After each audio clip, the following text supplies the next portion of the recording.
પહેલાં તો મેમનગર અને એસજીવીપીમાં આપણા જે વિદ્યાર્થી મિત્રોએ શ્રાદ્ધ પર્વ નિમિત્તે સમર્પણ કરેલું છે અને જોરદાર તાલીઓથી વધાવીશું.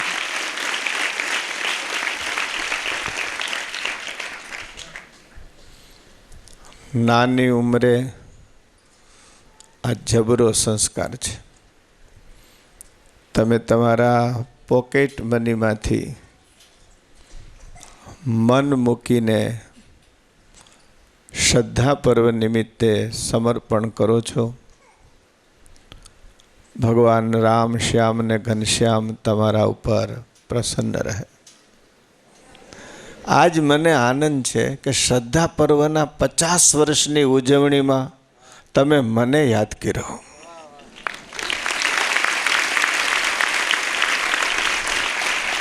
વાલા વિદ્યાર્થી મિત્રો, ભારતીય સંસ્કૃતિમાં ભોજનને યજ્ઞનું નામ, યજ્ઞનો દરજ્જો આપવામાં આવ્યો છે.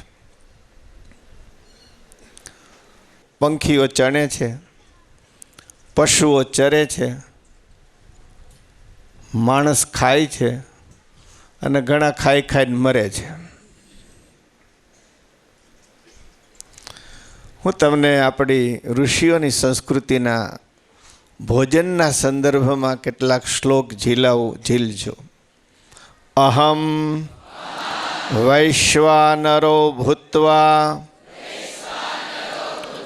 પ્રાણિનામ દેહમાશ્રિતઃ. ભગવાન કહે છે, હું વૈશ્વાનર રૂપે દરેકના જઠરાગ્નિમાં બેઠો છું. આપણે ત્યાં ભોજન નથી, અંદર વિરાજમાન ભગવાન વૈશ્વાનરનું પૂજન છે. વૈશ્વાનર ઇઝ જસ્ટ લાઈક ફાયર. અગ્નિમાં ઘી નાખો તો અગ્નિ સતેજ થાય કે ન થાય? બોલો, થાય કે ન થાય? જેમ નાખો એમ સતેજ થાય કે ન થાય? હજી વધારે નાખો તો સતેજ થાય કે ન થાય? ખૂબ વધારે નાખે તો સતેજ થાય કે ન થાય? હા, ઠરી જાય.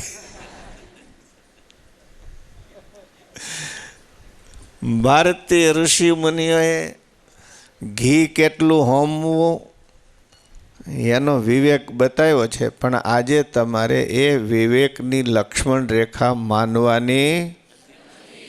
શરીર નાશવંત છે, માટે પ્રેમથી આઈસ બરફીને વધાવજો.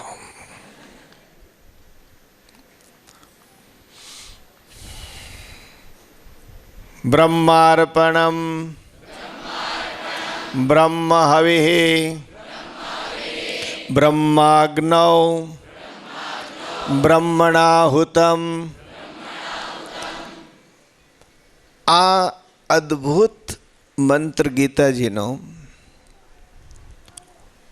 સાદી ગુજરાતી કહું, સામે ભોજન છે એ બ્રહ્મ છે. બોલો, હાથ લાંબો થાય છે એ બ્રહ્મ છે, મોઢું બ્રહ્મ છે, ખાનારો બ્રહ્મ છે, અને વધારે ખાય તો જાનારો બ્રહ્મ છે.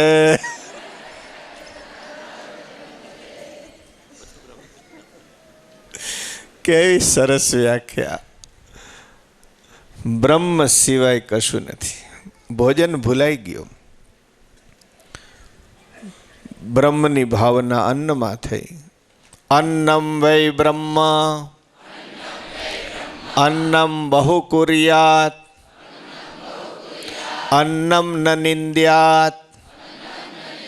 ઋષિઓએ મોક્ષની વાત પછી કરી. પહેલાં એ કહ્યું કે ઢગલા બંધ અનાજ પેદા કરો, કોઈ ભૂખ્યું ના રહેવું જોઈએ, અને અન્નનો ક્યારેય બગાડ ન કરો. અન્નમ ન નિંદ્યાત.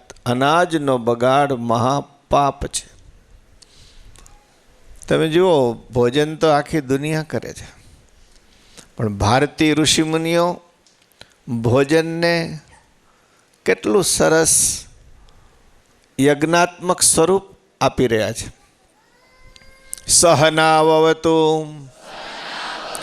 સહનૌ ભુનક્તુ સહ વીર્યમ કરવાવહૈ તેજસ્વિના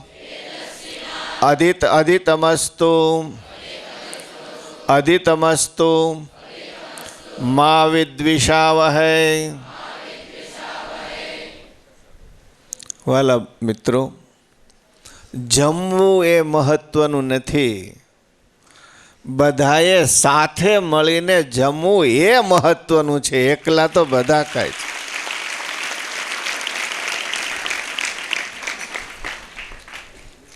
ભારતીય સંસ્કૃતિના સૂત્રોની ઊંડાઈ અને ઊંચાઈ અદ્ભુત છે. ભુંજતે તે અઘમ પાપમ, જે એકલો ખાય છે, જે એકલ પેટો છે, જે સેલ્ફ સેન્ટર્ડ છે, જે સ્વાર્થી છે, એના જેવો કોઈ પાપી નથી. ભારતીય સંસ્કૃતિ આપણને શીખવું કે આપણો હાથ પહેલાં આમ નહીં, દેખાય છે ને બરાબર? આપણો હાથ પહેલાં આમ નહીં, પણ આપણો હાથ, પ્રેક્ટિસ તો કરો, આમ નહીં, આમ બોલો, આમ નહીં, આમ નહીં, આમ. અને બસ બસ બસ, આજે તમે બધાએ સાથે મળીને તમારા હાથ આમ નહીં આમ કર્યા છે, એનો અમને આનંદ છે. બધાએ સાથે મળીને સમૂહ ભોજન યજ્ઞ. તેન ત્યક્તેન ભુંજીથા, તેન ત્યક્તેન ભુંજીથા. માત્ર ભોજન નહીં, ભગવાને આપણને જે ભોગ સામગ્રી આપી છે એમાં ઋષિઓ કહે છે કે તને જે આપ્યું છે એ તું બીજાને વહેંચીને ભોગવ. ઠાકોરજીને ધરાવીએ એને પ્રસાદ કહેવાય. શું કહેવાય? ઠાકોરજીને ધરાવીએ એને શું કહેવાય? એ જ રીતે મનુષ્યોને જમાડીએ, પંખીઓને ચણ અને પશુઓને ચારો આપીએ તો એ મહાપ્રસાદ કહેવાય. એમને ચારો આપ્યા સિવાય, ચણ નાખ્યા સિવાય, બીજાને જમાડ્યા સિવાય જમાય નહીં. આ આપણી સંસ્કૃતિ. તમે પોકેટ મનીમાંથી આ યજ્ઞમાં સામગ્રી પૂરી પાડી છે.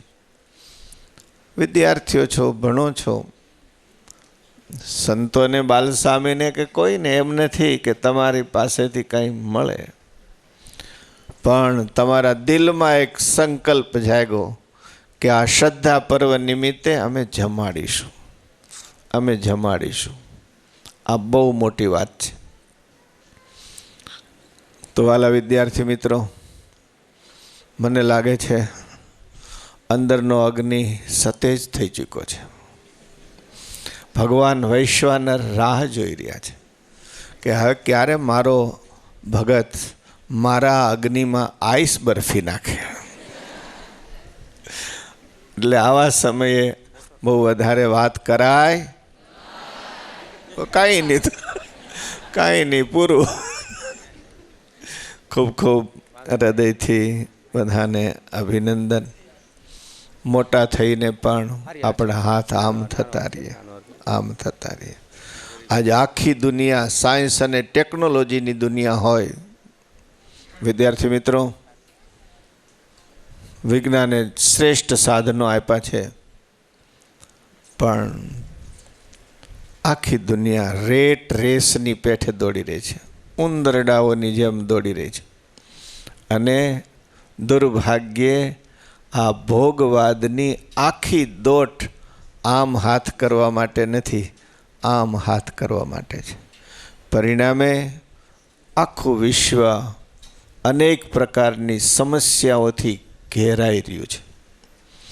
ત્યારે આપણે જો બીજાને સુખી કરતા શીખીશું, ભગવાન સ્વામિનારાયણ, ઋષિઓ, સંતો, આચાર્યોને અવતારોએ એવો ઉપદેશ દીધો છે કે જે બીજાને સુખી કરશે એને ભગવાન કહે છે અમે સુખી કરીશું. જે એકલો સુખી થવા પ્રયાસ કરશે એની સામે અમે નજર નહીં માંડીએ. ખેર, આટલી વાત સાથે ફરીથી આ શ્રદ્ધા પર્વમાં જેમણે જેમણે સેવાઓ કરી છે એ બધાને જોરદાર તાલીઓથી વધાવો. સંજોગવશાત સેવા ના કરી શકાય, મોટી સેવા કરી હોય કે નાની સેવા કરી હોય, ભાવનાને કોઈ માપી શકતું નથી. પ્રેમથી થાય એ મહત્વનું છે. એટલે સેવાને નાની મોટી કરવા કરતાં સેવકોના હૃદયના ભાવને જોરદાર તાલીઓથી વધાવી શકે. કદાચ શક્યતા ન હોય, કોઈ પણ પ્રતિકૂળતા હોય અને સેવા ન કરી શકા હોય, પણ આજે આ તમારી સેવાનો સ્વીકાર કરી અને ભરપેટ આઈસ બરફી જમશે એને પણ જોરદાર તાલીઓથી વધાવો. આટલી વાત સાથે જય સ્વામિનારાયણ. માધવપ્રિયદાસજીએ, સ્વામીએ જે હમણાં છેલ્લી જે વાત કરી ને, સેવા સમર્પણની, ઓછું વધારે થાય ન થાય, એના અનુસંધાને એક વાત મારે વર્ષો પહેલાં મુંબઈમાં માધવબાગમાં સભા હતી.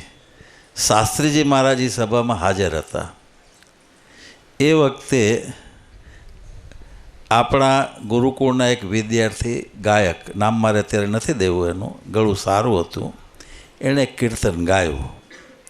કીર્તન ગાયા પછી ઝરિયાના મંજી ગોમલવાળા નટુભાઈ, નટવરલાલ ચૌહાણ, એ વખતે હાજર હતા. એટલે એમણે ઓચિંતાની જાહેરાત કરી કે આ ગાયકને મારા તરફથી 5 રૂપિયાની ભેટ, કેમ કે આ વાત 30-35 વર્ષ પહેલાંની છે અને હું હાજર હતો એમાં. જેવી એણે જાહેરાત કરી એટલે શાસ્ત્રી સ્વામી હાથ ઊંચો કર્યો, નટુભાઈ આ ન થઈ શકે. મારો એક વિદ્યાર્થી રસોડામાં સેવા કરે છે, બીજો ઝાડુ વાળવાની સેવા કરે છે, ત્રીજો ઓલી સેવા કરે છે, તો શું મારે એને નાના ગણવાના? તમે કોઈને એક માણસને પુરસ્કાર, એક વિદ્યાર્થીને આપતા નહીં, કારણ કે મારા માટે તમામ વિદ્યાર્થીઓ, એ વખતે વિદ્યાર્થીઓ હતા, બધાય સરખા છે. અને આ ભાવના જે અત્યારે શાસ્ત્રી સ્વામીએ જે કીધું ને એકદમ એને અનુરૂપ બેસે છે. એટલે મારે આજ એ પ્રસંગ યાદ આવ્યો. હું એ વખતે હાજર હતો અને એટલે દરેક વિદ્યાર્થી સરખા છે. કોઈ આ કામ કરે છે, કોઈ આ સેવા કરે છે, કોઈ આ, પણ બધા સરખા છો. અને તમે જે પ્રેમથી સેવા, લાગણીથી સેવા કરી છે એને માટે તમને ખૂબ ખૂબ ખૂબ અભિનંદન અને ધન્યવાદ. જય સ્વામિનારાયણ.